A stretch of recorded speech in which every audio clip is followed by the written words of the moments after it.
দুঃখজনক হলেও সত্য, আমরা মুসলমানেরা মনে করে নিয়েছি। ছাত্র ভাইদের দৃষ্টি আকর্ষণ করছি, আমার আলোচনার সকল পয়েন্ট যদি ভুলে যান, এই শেষের পয়েন্টটা আর শুরুতে যে শয়তানের আলোচনা করেছিলাম এই দুটো পয়েন্ট ভুলবেন না। আজকের শেষের এই পয়েন্টটা মনে রাখার চেষ্টা করবেন। আমাদের মধ্যে অনেকেই মনে করে আমি বাংলাদেশে ইসলাম কায়েম করে ফেলবো। কিভাবে ইসলাম কায়েম করবেন? সবাই যদি নামাজি হয়ে যায় ইসলাম কায়েম হয়ে গেল, সবাই যদি পর্দা করে ইসলাম কায়েম হয়ে গেল। জি না, ইসলামের সবচেয়ে বেসিক এলিমেন্ট, সবচেয়ে মূল ভিত্তি হচ্ছে সত্যবাদিতা, ন্যায়পরায়ণতা। বাইতুল মুকাররমের মধ্যে নামাজি মানুষ মারামারি করতেছে, বাইতুল মুকাররমের মধ্যে যার দাড়ি আছে, টুপি আছে, পাঞ্জাবি আছে, সে মারামারি করতেছে। তার মানে কি? তার মানে সে ইসলামের বেসিক এলিমেন্ট সম্পর্কে জানে না। সে মনে করেছে ইসলাম মানে সালাত, সে মনে করেছে ইসলাম মানে হজ, সে মনে করেছে ইসলাম মানে পর্দা। কিন্তু ইসলাম মানে আগে ন্যায়পরায়ণতা, আগে সত্যবাদিতা। মুহাম্মদ সাল্লাল্লাহু আলাইহি ওয়াসাল্লাম সালাত শিখেছে 40 বছর পরে, সূরা ফাতিহা শিখেছে 40 বছর পরে। আর উনি জন্মগত সত্যবাদী এবং ন্যায়পরায়ণ, তথা 40 বছর যাবৎ যেই গুণ তিনি জন্মগত বহন করেছেন নবী হওয়ার আগেও, সেটি হচ্ছে তিনি সত্য বলতেন, কোনোদিন মিথ্যা বলেননি। 2, তিনি সৎ এবং ন্যায়পরায়ণ, কোনোদিন মানুষের প্রতি অন্যায় করেননি। পৃথিবীতে আল্লাহ যত নবী রাসূল পাঠিয়েছেন, প্রত্যেক নবী রাসূলকে নবী হওয়ার আগে এই দুটি মৌলিক গুণাবলীর অধিকারী হতে হয়েছে। এক, সত্য কথা বলতে হবে, ন্যায়পরায়ণ হতে হবে। কেন? এই গুণটা আল্লাহর। আল্লাহ সত্যবাদী, আল্লাহ ন্যায়পরায়ণ। আল্লাহ বলে দিয়েছেন, তিনি কিয়ামতের মাঠে বলিনি কোটার ভিত্তিতে বিচার হবে না, আর কোনো কিছুর ভিত্তিতে বিচার হবে না, উনি ন্যায়পরায়ণ। তিনি বলেছেন, ইন্নী হারামতু যুলমা আলাইয়া, আমি আল্লাহ আমার উপর অত্যাচার করাকে হারাম করে নিয়েছি। এই যে পৃথিবী সৃষ্টি করে দিলাম, গেম ওপেন করে দিলাম, সফটওয়্যার ডেভেলপ করে দিলাম, এখন এখানে প্লাস আর মাইনাস পয়েন্ট বাড়তে থাকবে, কমতে থাকবে। মনে করেন শেয়ার বাজার যে মেরে নিয়ে গেছে ওর হয়েছে প্লাস প্লাস প্লাস, আর যার মেরে নিয়েছে ওর হয়েছে মাইনাস মাইনাস মাইনাস। এখন কিয়ামতের মাঠে আল্লাহ যদি এই প্লাস মাইনাসকে ক্যান্সেল করে জিরো না বানাতে পারেন, তাহলে আল্লাহ আল্লাহ নন, নাউজুবিল্লাহ। এটা তার দাবি যে তিনি ন্যায়পরায়ণ। মানে পৃথিবীতে যা অন্যায় সংঘটিত হয়েছে, মানুষের সাথে তো বহু দূরের কথা, পশুর সাথেও যা অন্যায় সংঘটিত হয়েছে তা তিনি মিটমাট করে দিয়ে পৃথিবীর রেজাল্ট করবেন জিরো।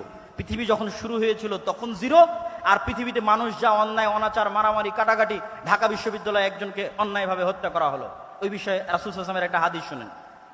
রাসূল সাল্লাল্লাহু আলাইহি ওয়াসাল্লাম বলছেন, লাউ ইজতামা আল ইনসু ওয়াল জিন, সারা পৃথিবীর সব মানুষ আর সারা পৃথিবীর সব জিন মিলে যদি একজন নিরপরাধ মানুষকে হত্যা করে, তাহলে আল্লাহ সুবহানাহু ওয়া তাআলা সারা পৃথিবীর সব মানুষ আর সব জিনকে জাহান্নামে নিক্ষেপ করতে 2 বারও ভাববেন না, চুল পরিমাণও চিন্তা করবেন না। এটাই তার ন্যায়পরায়ণতার মাপকাঠি, তিনি ন্যায়পরায়ণ।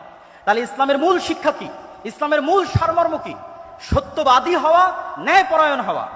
গত 15 বছর যে ফ্যাসিজম প্রতিষ্ঠিত ছিল, এই ফ্যাসিজমে হাজারো ওসি, লক্ষ ডিসি, লক্ষ এসপি, নামাজি, হাজি, দরবেশ, সে মনে করেছে সালাত ইসলাম, কিন্তু সে তার দায়িত্বে ন্যায়পরায়ণ নয়।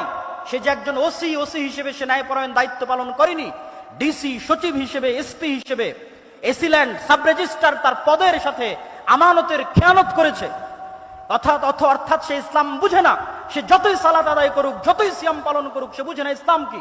রাসূল সাল্লাল্লাহু আলাইহি ওয়াসাল্লাম বলেছেন, সাবআতু ইউদিল্লুহুমুল্লাহ ইয়াওমা লা দিল্লা ইল্লা দিল্লুহ, 7 শ্রেণীর মানুষকে আল্লাহ কঠিন কিয়ামতের মাঠে বিশেষ ছায়া দিবেন। তার 1 নাম্বার, আলেম নয়, হুজুর নয়, তাহাজ্জুদ গুজার নয়, পর্দাশীলা নয়, ইমামুন আদিল, যে তার দায়িত্বে ন্যায়পরায়ণ প্রিন্সিপাল, ওসি, ডিসি, প্রধানমন্ত্রী, প্রধান উপদেষ্টা, ন্যায়পরায়ণ সমন্বয়ক জান্নাতে যাবে। আরেকজন তাহাজ্জুদ গুজারের পূর্বে, আরেকজন সালাত আদায়কারীর পূর্বে। ন্যায়পরায়ণতা হচ্ছে ইসলামের সবচেয়ে বড় মাপকাঠি। অতএব ছাত্র ভাইদের উদ্দেশ্যে আমার উদাত্ত আহ্বান থাকবে, আমার উদাত্ত ডাক থাকবে যে ইসলামের সকল শিক্ষা যদি আমরা ভুলে যাই, এই দুটো মৌলিক শিক্ষার উপর যদি আমরা একটা প্রজন্ম তৈরি করতে পারি। ফ্যাসিজম টিকে ছিল কিভাবে? তাদেরকে অন্যায়, তাদের মেরুদণ্ড সোজা নয়, তারা অন্যায় করেছে। আপনি সারা বাংলাদেশে মেরুদণ্ড সোজাওয়ালা, সৎ, ন্যায়পরায়ণ ওসিডিসি এসপি দেন, ক্ষমতায় যে আসুক না কেন, দেশ সুন্দর চলবে। তো এসিডিসি এসপি কারা হবে? আপনারাই হবে। আপনারা শিখেন ইসলামের মূল শিক্ষা, সৎ এবং ন্যায়পরায়ণ হওয়া, এবং টাকার কাছে, কোনো চাপের কাছে মাথা নত না করা। এটাই শয়তানের বিরুদ্ধে যুদ্ধ। সম্মানিত উপস্থিতি, বক্তব্যের বিষয় ছিল অনেক কঠিন।